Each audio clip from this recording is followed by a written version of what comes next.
Hello students, in this video we are going to study about the ultrastructure of human sperm.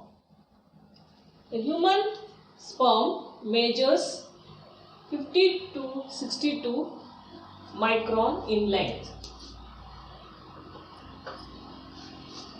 It measures 52 to 62 micron in length.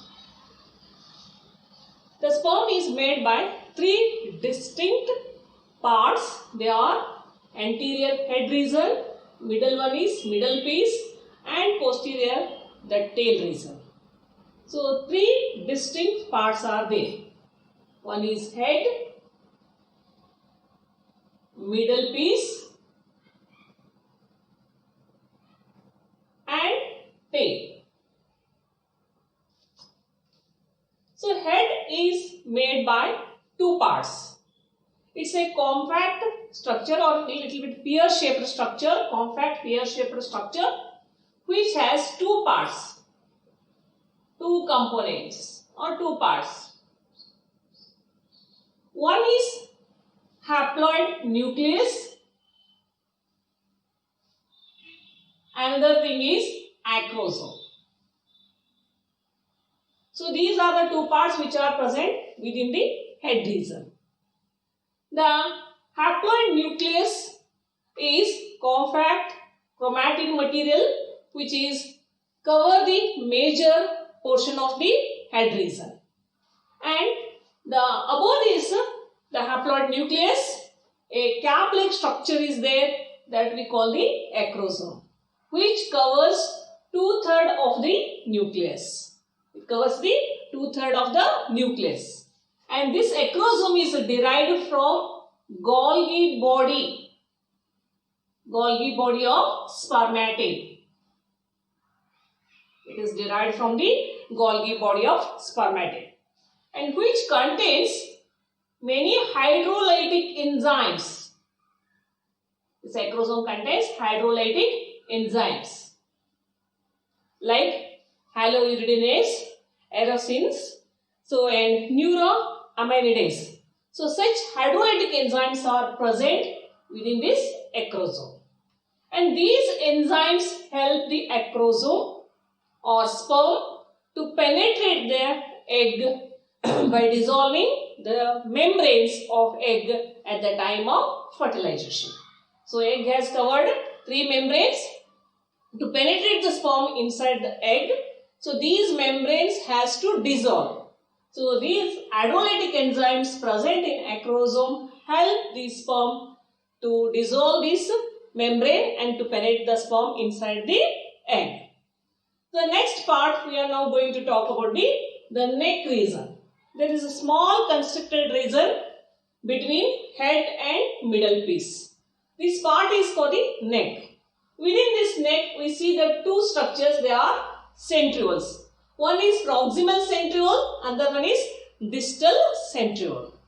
Proximal centriole is lying just below the nucleus, and distal centriole is present behind the proximal centriole. From this distal centriole, a axial filament is arising, and which runs along the length of the sperm structure or in the tail region, up to the tail region. And this axial filament gives a strength to the tail for its motility. The next part is middle piece, which is little bit the bulged or enlarged portion, wide region. Within this region, the axonemal filament is there, around which many mitochondria are arranged spirally. And this structure is called the Nabben curve. Its structure is called the Nabben curve. And these mitochondria provide energy for the tail or to the sperm for its motility to reach the egg within the uterus or within the female reproductive tract. The next part is the tail region. The tail region has divided into two parts. One is main piece and the one is end piece. So the main piece has axonema, which has fibrous tissue and a thin film of cytoplasma and covered with the plasma membrane. But in the part of end piece, there is only axonemal filament, but it is not surrounded with the plasma membrane. So cytoplasma is restricted only from middle piece to the tail main piece. The cytoplasma is not there in the head region. And whole the structure is covered with the same plasma membrane. So this is the structure of a sperm. So one more time I am going to repeat. Sperm is made by three distinct parts: head, middle piece and main piece and end piece, or we together call the tail. Within the head we find two regions, two components. One is head, haploid nucleus, paternal nucleus and acrosome. So this nucleus covers the major part of the head and acrosome covers on the head nucleus region, and which contains many hydrolytic enzymes. These enzymes are useful at the time of fertilization for the dissolving the membrane. So another main part is middle piece, which consists the mitochondria. They help sperm for the motility by providing the energy.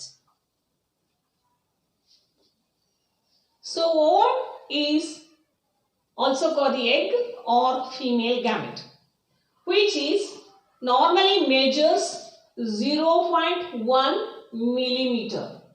The size of the human egg is 0.1 millimeter and it is spherical in shape. It is spherical in shape.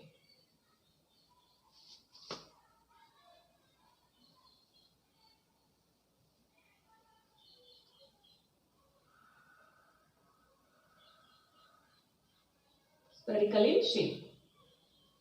And it is covered by plasma membrane. Plasma membrane, which is secreted by cell itself, which may also call the vitelline membrane.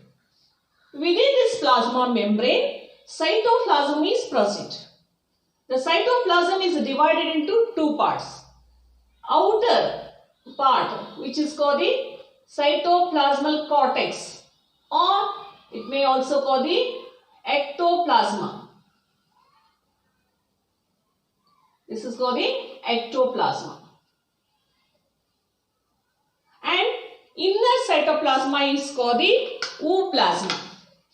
The inner cytoplasma is called the ooplasma, which is highly dense. And within this ooplasma, there is egg nucleus plus cell organelles like endoplasmic reticulum, Golgi bodies. So all these structures are present within this region. Along with this, there is very negligible quantity of yolk is there. Yolk is a reserve food, but in case of human being, its amount is very negligible. Hence, human egg is described as microlecythal, isolecythal egg. Microlecythal because micro means small quantity, lecythal means yolk. The yolk is very negligible amount in the human egg and it is distributed uniformly within the ooplasma. Hence, it is called the isolecythal egg. The nucleus is haploid and it is placed eccentrically. It is not at the exactly center region. This is the nucleus which is placed eccentrically, not exactly center.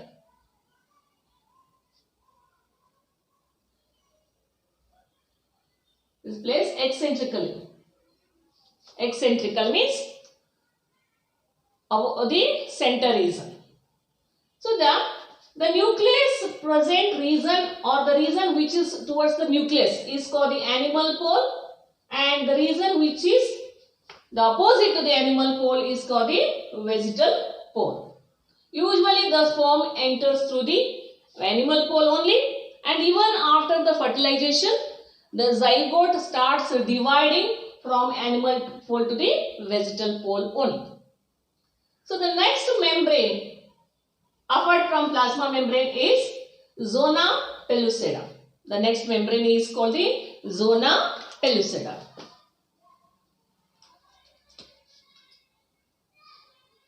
Which is present outside the plasma membrane. This zona pellucida is made by secretion of follicular cells. This layer is called the zona pellucida, and it is made by the secretion of follicular cells. It's a non-cellular membrane. There are no cells are there, and it is a translucent. It's just like a transparent light. So this is not real membrane. It's look like a membrane, but it's not real membrane because it's not made by cells. It's a non-cellular membrane made by the secretion of follicular cells. And next membrane is, one more membrane is there outside this zona pellucida, that we call the corona radiata. So corona radiata means, so this layer is made by follicular cells, and these cells are arranged in radiating form. They are arranged in radiating form, hence this layer is called the corona radiata. These are the follicular cells. These follicular cells are arranged in radiating manner from the membrane.